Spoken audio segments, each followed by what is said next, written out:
noise you hear next door is like real steel or paranormal activity.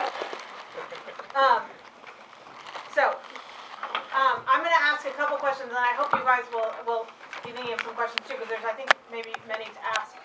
I think the first thing I want to ask you is why?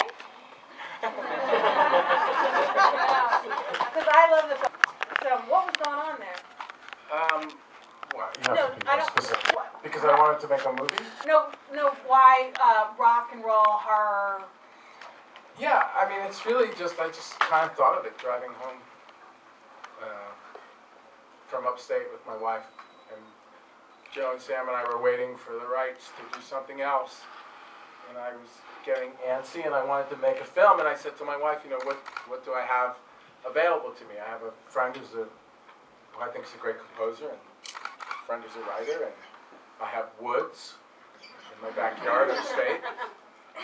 And I have a crew and a producer and waiting to go. So I said, why don't we just make a slasher musical in the woods? And as such, I think it's awesome. I mean, it's totally a fun film, and I hope you guys agree. I guess they don't. Well, you know, if they actually didn't agree, they would have left before they would have left before the Q&A if they didn't agree. So we're good with these people.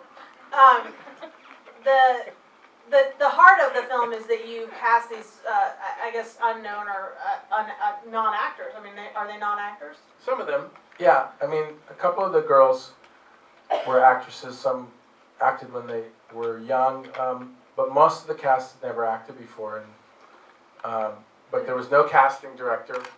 I just cast everybody myself, and I cast a couple of the actresses who worked in the coffee house around the corner from my house, and the art director worked in the coffee house around the corner from my house, and the band, 3 of the members of the band were in a band called the Dirty Dirty, which were friends of my nephews, and I saw them on,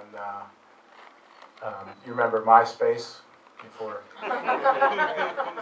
He played them for me on that, and I thought they were amazing.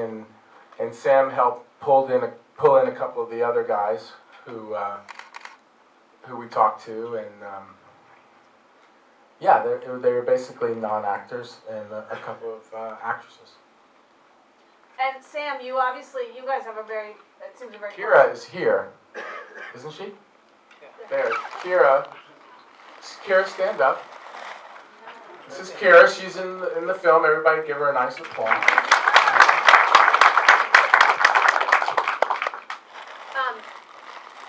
Joe and Sam, I mean, the 3 of you, 4 of you, obviously have a very nice collaboration.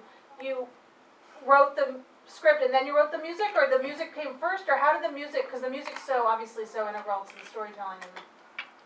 Well, it just all happened at the same time. I think she was talking to Joe. Well, I'm talking to both of you. No, but you said Joe. Well, then. Sam, are you going to interrupt everybody's questions? She said Sam, but then you introduced Well, I heard her say Joe. She said Joe. Both of them. Joe, can you go? Go ahead, Sam. Oh, sorry, Joe. We did write it all together. There was no real division between, which is chicken or the egg. We need something to happen in the middle, so this is a good song, so then that will become a good killing, and then a character can be motivated by that. So it was really kind of all at the same time, really. It's not like we had a strict script and then plugged music into right. it. It went back and forth and back and forth. That is actually, thank you. That was, I guess I was talking to Joe, because that was the answer I was. That was a legitimate answer. My answer was going to be totally different. What was your answer? Well, I mean, I guess to me one of the most interesting things about the project is that from the point when Vincent had the idea to the point that we were on the set was less than 3 months. I mean, it wasn't, so everything truly happened all at once and happened in a huge burst of activity. And while the screenplay was being finished, we were already in the basement recording songs with the kids. We were, and Joe did a lot of songwriting with me as well, and I worked on the script with Joe, and Vincent did the story, and we all worked. It was a really, it was a pretty kind of seat of the pants experience. Yeah.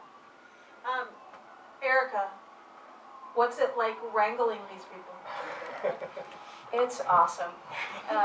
No, it was good. It was, you know, the actors had never, a lot of them had never really acted before, so it was different than working with established actors. They were luckily a little, you know, easier to wrangle. And you know, these guys are great. They didn't require any wrangling. So.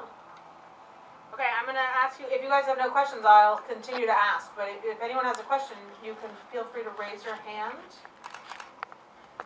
Yes, way in the last row.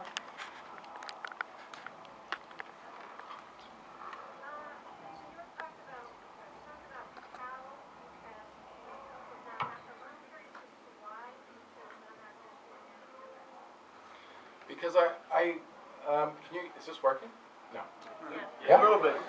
Because I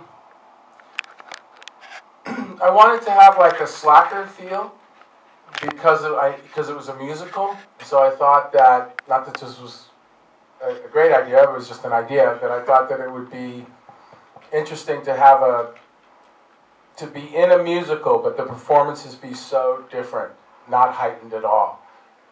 Very low key, low delivery.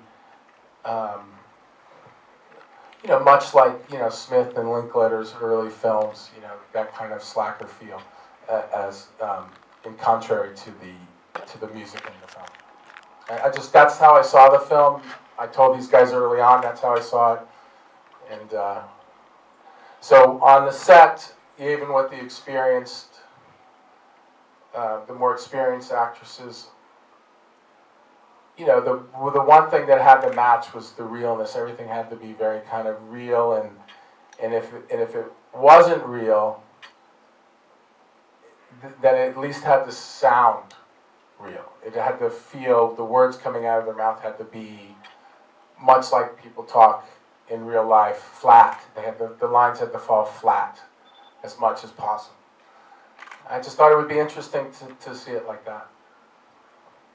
Anti-Glee. What's that? Anti-Glee.